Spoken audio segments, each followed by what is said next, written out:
안녕하세요. 문해창작 수업 강사 노현진입니다. 5차 시수업 산문시 창작하기입니다.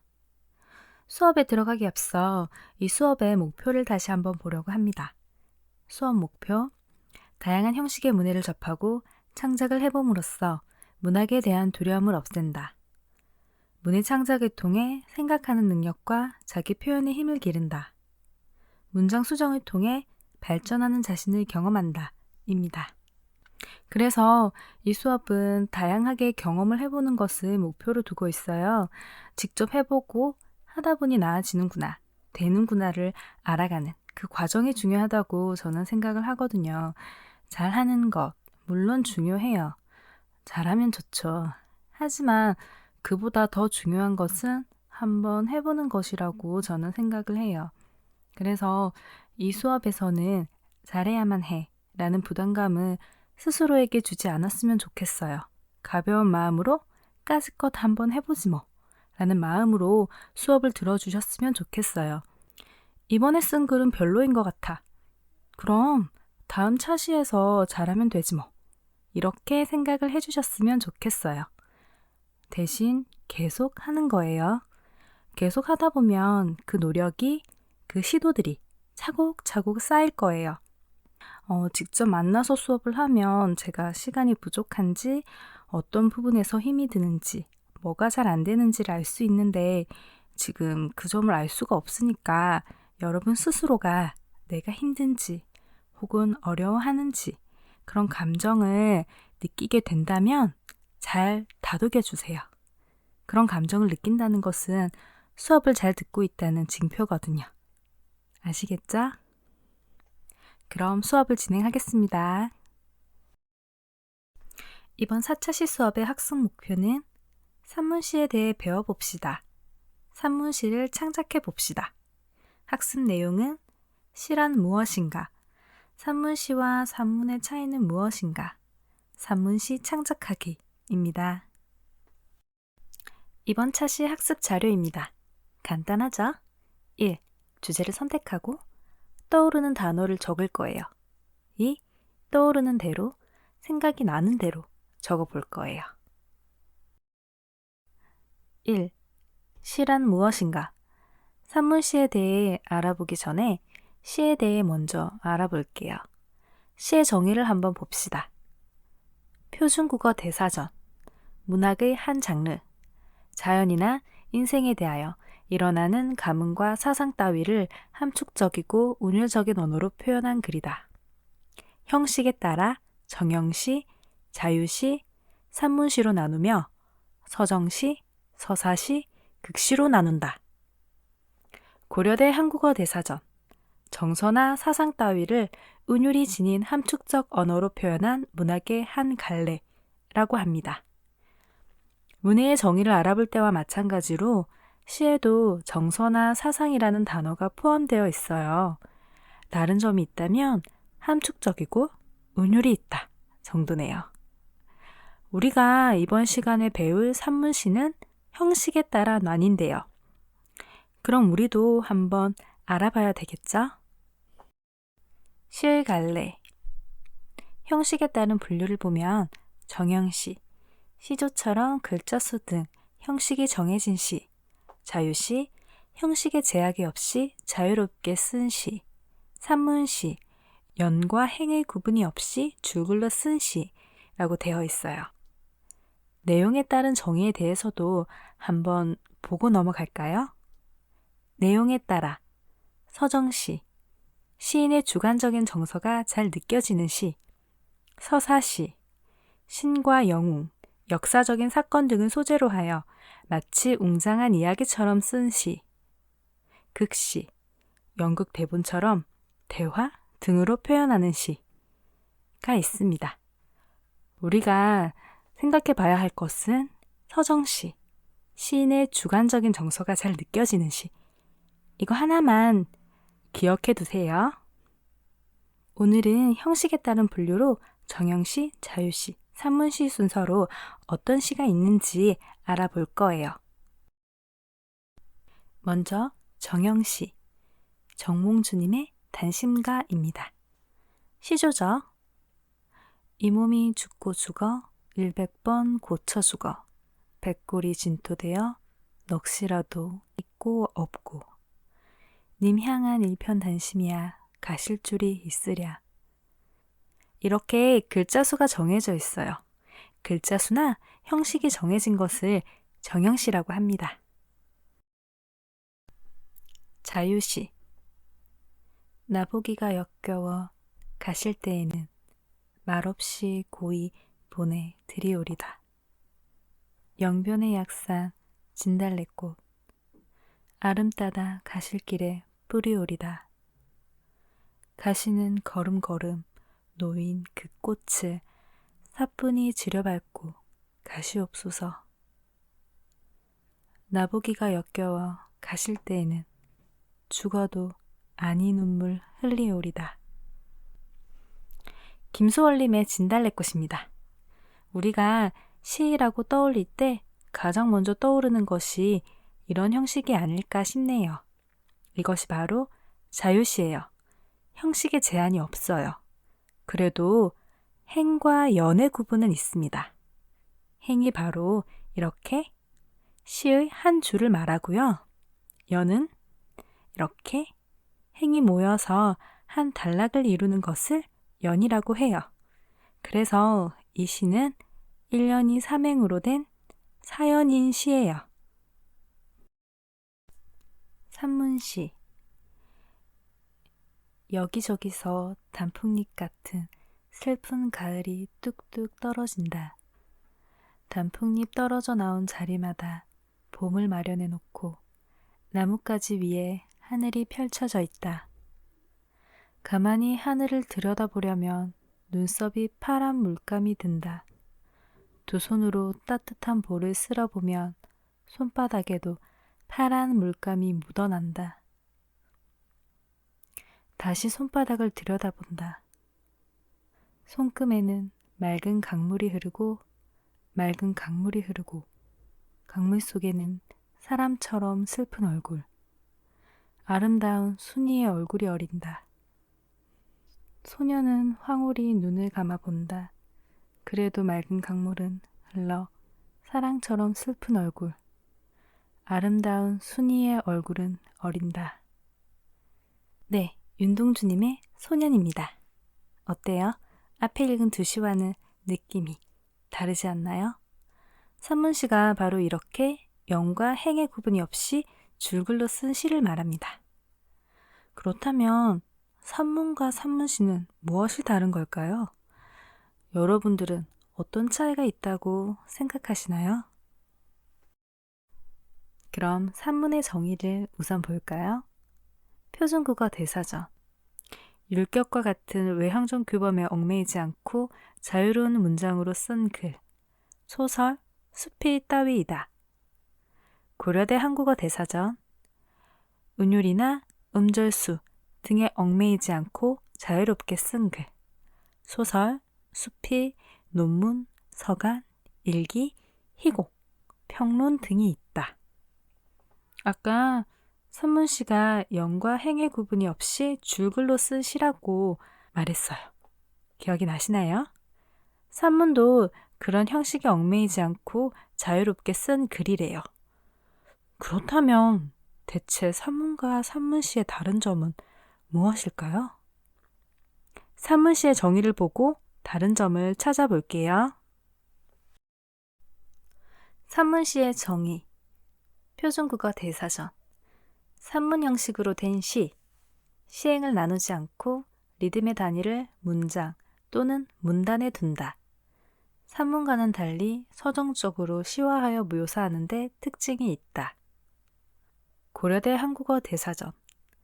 행을 나누지 않은 산문 형식의 시. 리듬의 단위를 행에 두지 않고 한 문장이나 한 문단에 둔다. 여기서 산문과 산문시의 다른 점을 발견할 수 있어요. 바로 산문과는 달리 서정적으로 시화하여 묘사하는 데 특징이 있다. 이 점 말이에요. 그리고 자유시와 정형시와 다른 산문시만의 특징으로는 이렇게 행을 나누지 않고 리듬의 단위를 문장, 문단에 둔다. 볼 수 있어요. 그렇죠? 앞의 내용을 바탕으로 산문시의 특징을 정리해보면 행을 나누지 않는다, 리듬의 단위를 문장 또는 문단에 둔다, 서정적으로 시화하여 묘사한다 로 볼 수 있어요.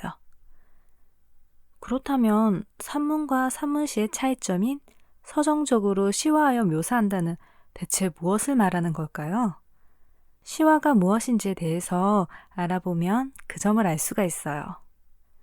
3주차 수업에서 시의 언어에 대해서 잠깐 설명했었는데 기억나시나요? 시는 시의 언어를 사용한다 라고 했어요.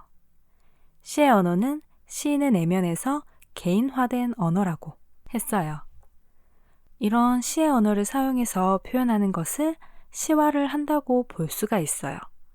좀 더 자세히 살펴보기 위해서 시론의 한 구절을 가지고 왔습니다. 보통보다 명백한 운율과 소리 효과, 이미저리, 그리고 표현의 밀도를 갖춘 점에서 짤막한 산문의 토막과 다르다 라고 합니다. 즉, 산문과 산문시의 다른 점으로는 운율, 소리 효과, 발음 같은 거 말이에요. 발음이나 리듬, 이미지, 그리고 표현의 밀도. 이건 시 전체를 관통하는 주제, 그리고 그 주제에 따른 함축적 언어. 이 점을 생각해서 아까 우리 산문시를 하나 읽었는데 그 산문시를 한 번 더 볼게요.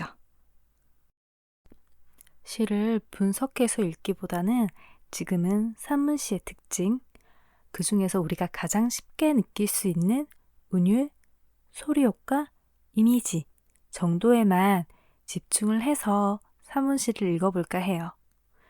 이 시를 읽으면서 어떤 이미지가 떠오를까? 입으로 소리내어 발음을 할 때 호흡이 너무 길고 발음하기 어려운가? 혹시 내가 듣기에는 좀 불편한 점은 없는가? 하는 점에 집중을 해서 읽어봅시다. 입으로 소리 내어서 한번 읽어볼게요. 같이 읽어봐요. 여기저기서 단풍잎 같은 슬픈 가을이 뚝뚝 떨어진다. 단풍잎 떨어져 나온 자리마다 봄을 마련해 놓고 나뭇가지 위에 하늘이 펼쳐져 있다.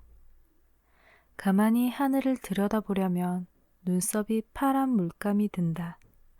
두 손으로 따뜻한 볼을 쓸어보면 손바닥에도 파란 물감이 묻어난다. 다시 손바닥을 들여다본다.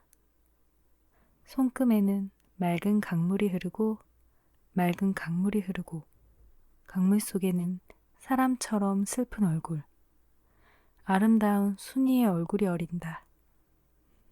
소녀는 황홀히 눈을 감아 본다. 그래도 맑은 강물은 흘러 사랑처럼 슬픈 얼굴, 아름다운 순이의 얼굴은 어린다. 이제 산문시를 창작할 텐데요. 우선 주제를 정해야 해요. 제가 이렇게 3가지를 정해 보았습니다. 여러분들은 이 중에 한 가지만 정해주세요. 1. 나의 소중한 물건. 그 물건과 함께한 추억에 대해서.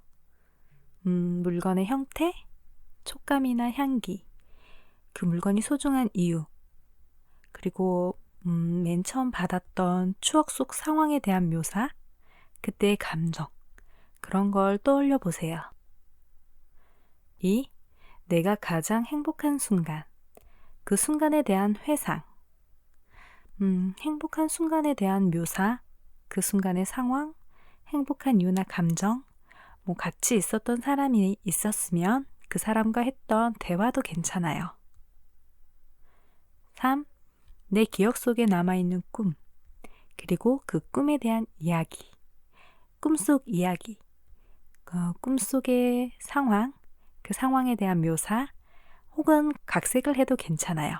그리고 그 꿈이 기억에 남은 이유 등에 대해서 생각을 한번 해봐요. 이 주제 중 하나를 지금 골라보세요. 그리고 5분의 시간 동안 학습 자료에 적어 볼 거예요. 학습 자료 1. 주제 선택하기 밑에 주제는 무엇인가요? 1번, 2번, 3번 중에 하나를 골라서 나만의 주제를 찾아서 적어보세요. 그리고 떠오르는 단어가 있다면 단어만 한번 적어보는 거예요. 5분 동안 적어볼게요. 시작!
이제 1분 남았어요. 마무리 해주세요.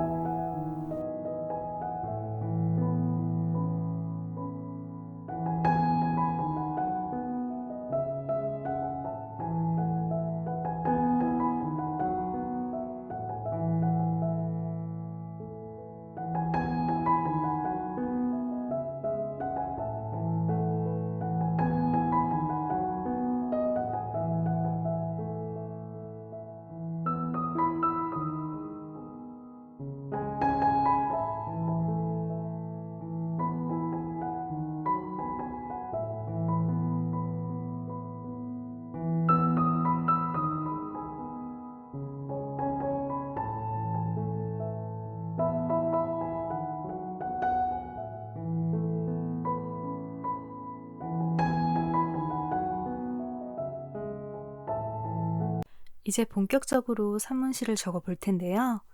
산문시의 특징을 생각하면서 적을 거예요. 행을 나누지 않는다. 리듬의 단위를 문장 또는 문단에 둔다. 서정적으로 시화하여 묘사한다. 어디까지나 이런 점이 있다는 것을 알면서 적는 거지. 이 점에 집중하느라 글을 쓰는 것이 어렵고 힘들어지면 안 돼요. 우리에게는 이 글을 수정할 시간이 따로 있어요. 글을 잘 쓰는 것보다 한번 해보는 것이 더 중요하다고 말을 했어요. 심호흡 한번 크게 하고 수정하지 않고 단어를 따로 고르지 말고 의식의 흐름대로 떠오르는 대로 적는 거예요. 20분 동안 적는 것에만 집중을 해봅시다. 화이팅!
벌써 5분이에요.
이제 1분 남았어요. 마무리 해주세요.